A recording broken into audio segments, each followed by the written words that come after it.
Will one world-weary roadworker survive this clash of gritty realism and beasts of the mythical realms? In other words, what happens when you pit a dragon against a freight truck?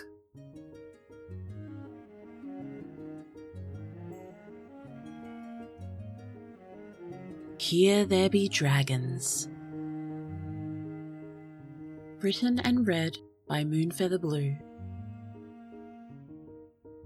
I skim my fingertips over a satiny cascade of scales, riding the crests and coils of the beast's tail. Reptilian rose petals, I say to the night, and instantly regret it. If no one can hear me, am I still an asshole? Yes, I am. But goddamn, drenched in my truck's filthy headlamps, the creature's hide sure shimmers, like a living mosaic encrusted with emeralds and edged in silver. Yeah, I know. Asshole. But who doesn't have a few weird fucking coping mechanisms out here? Shaking out of weary poetics, I squat and press my palms against the beast. Its firm flesh pushes back. No response.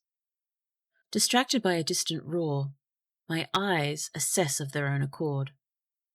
Stubby horn nubs, round belly, skinny wings. This is a young thing, just graduated from infancy. Beautiful. Pity. Here we go. I get a sturdy grip on the base of its tail and pull. Holy! My muscles burn. Come on, move!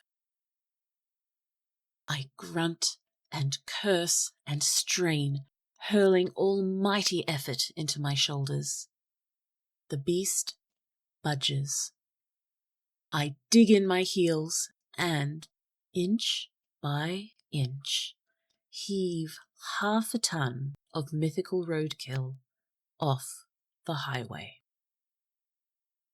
Finally, the job's done, but not before I've slipped in bloody, sulphur-stinking slime and hit the dirt.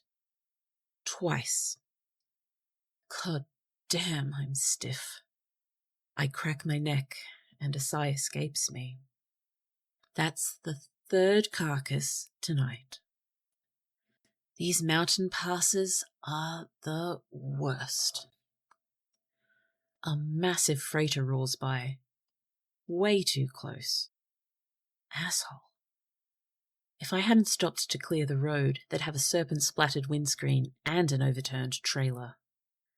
I whip off my sweat-soaked cap before it takes flight, and tense as the monster's slipstream slams into my dented service truck.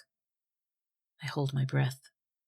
The machine rattles, bouncing wildly on its tires, but doesn't tip. One day I won't get so lucky. Gotta get that suspension fixed before... The freighter swerves, its horn blasting pure savagery as a low flyer screeches overhead. The beast's fiery breath bites the pockmarked asphalt. About 10 meters away. Well, shit. The night air explodes, ratcheting from stuffy to furnace levels in under a second. 15 years' experience and a familiar rush of adrenaline throws me on my belly and under my truck before my scraggly braid catches alight. Fucking far out! The dead baby oozes somewhere behind me. I hiss inward through clenched teeth. That airborne volcano better not be its mother.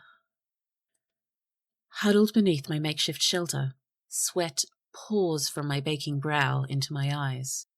Through salt and scenery-distorting heat haze, the beast gyres, and the rampaging freighter's high beams dance with shadow and flame. The glare rebounds off a massive hazard sign, its warning hurled into my stinging eyes. Here there be dragons.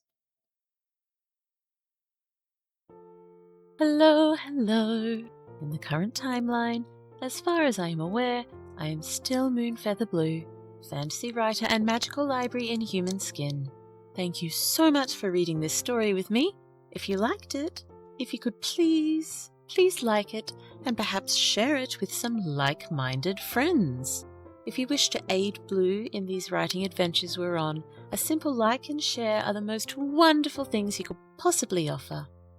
And, of course, Blue is eternally starving for feedback, so if you could please leave an honest rating and/or review for Blue to peruse.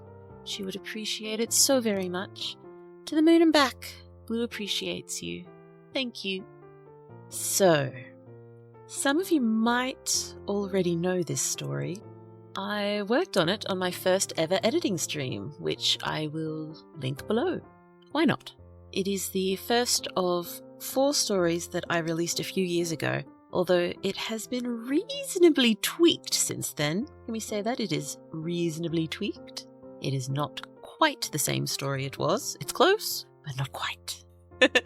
I could have left it as it was, I suppose, but I really wanted to revamp and re-release these 4 stories as well as share all my new ones. The other 3 are on their way, so please look out for them. My absolute favourite way to classify this particular story is as a gritty blue-collar fantasy. If that's not an official subgenre, it definitely should be. We get so much of royalty and nobility and knights and chosen ones with secret histories. Even 3 of the 4 hobbits in The Lord of the Rings came from rich and influential families. But here, we've got a low-paid government employee who drives along dragon-infested highways in the dead of night, lugging carcasses of fallen beasts off the roads for safety purposes. Yep, that job sounds dangerous as heck, but somehow at the same time mundane. This is POV Friend's dull, everyday reality. I would read the hickety heck out of a few blue-collar fantasies. If you know any, please leave me some recommendations. Blue would like that. Thank you. Clearly, I'm a bit of a fan of this POV. A bit.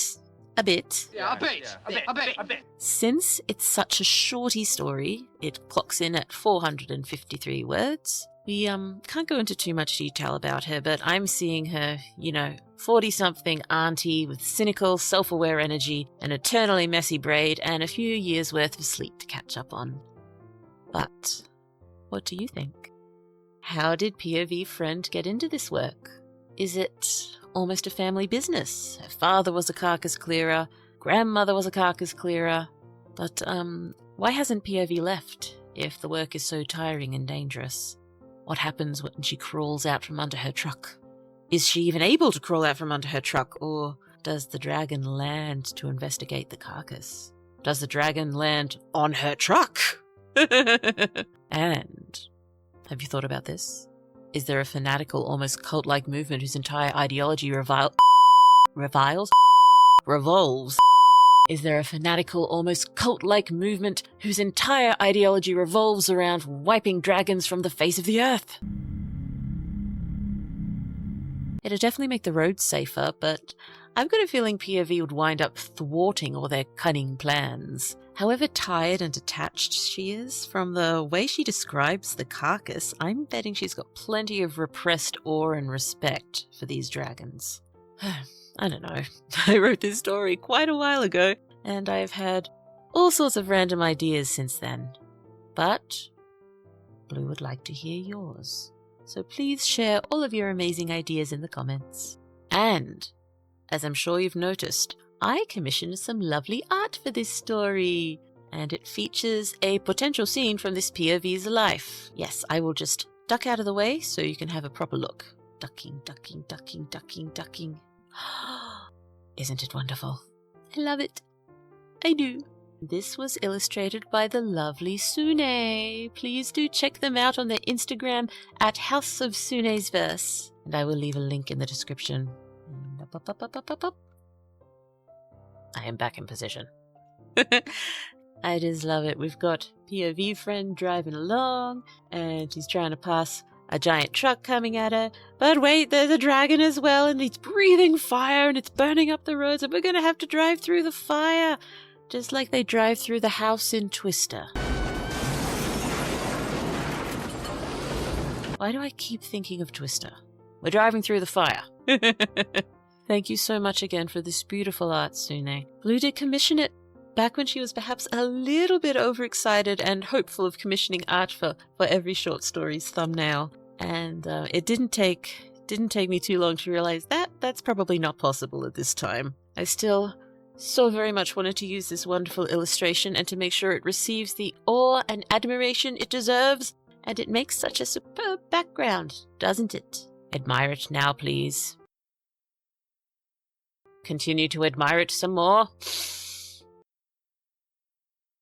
Thank you. Blue will now take her leave. Thank you so much again. Oh, thank you. Please subscribe for more stories from Blue, and wherever you are in the world, Blue hopes the rest of your day is absolutely lovely, because that's what you deserve. Until next time, bye-bye, bye-bye. Clearly, I'm a bit of since it's